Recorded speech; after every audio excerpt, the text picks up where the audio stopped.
Dieses Umherziehen im urbanen Raum und vielleicht mal irgendjemand treffen oder nicht. Dieses Nicht-Gebunden-Sein, also keine Verpflichtung haben und trotzdem irgendwie andocken zu können, das ist irgendwie so ein Lebensgefühl.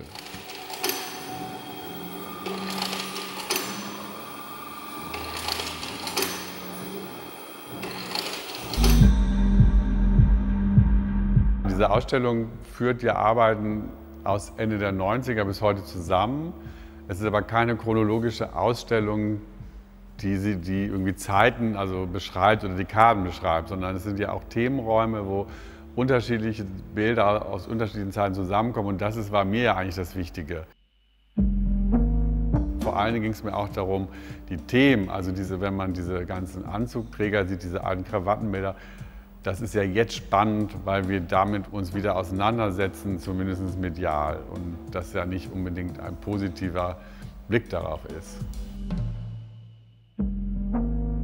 Der Ursprung war natürlich irgendwie in der Jugend die Auseinandersetzung mit Popkultur, mit Medien, also Medienbilder, was damals natürlich hauptsächlich noch Zeitschriften waren oder Fernsehen, Bücher, und aus dieser Sehnsucht irgendwie Teil vielleicht so einer Bilderwelt zu sein, entstand dann sozusagen Malerei, die sich auf solche Bilder bezog, also auf einfache Darstellungen, auf Formate, die auch erstmal so aussahen, als ob sie Werbung imitieren. Die Arbeit hat sich ja verändert und die Malerei ist zu einer Art Auseinandersetzung mit Malerei geworden und das Video ist im Laufe der Jahre zu einem Selbstporträt geworden. Also eigentlich immer zu so einem Momentum des, wo stehe ich gerade, also eine Momentaufnahme.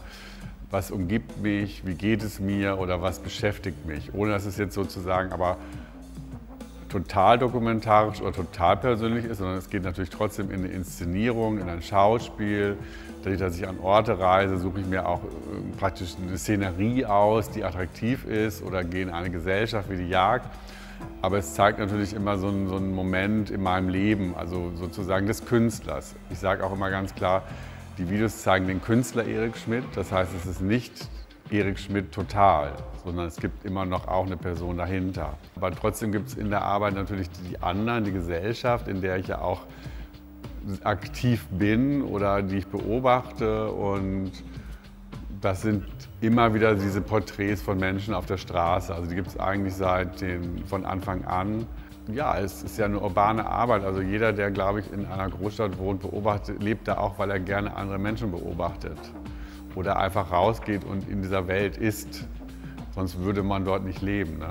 Also der Reiz an der Stadt ist ja auch Anonymität, ne? Also für mich zumindest. Ne? Also ich finde das, also auch der Fremde zu sein. Ich kann ja nur der Fremde sein, wenn ich sage, das sind ja alles jetzt so Topos hier.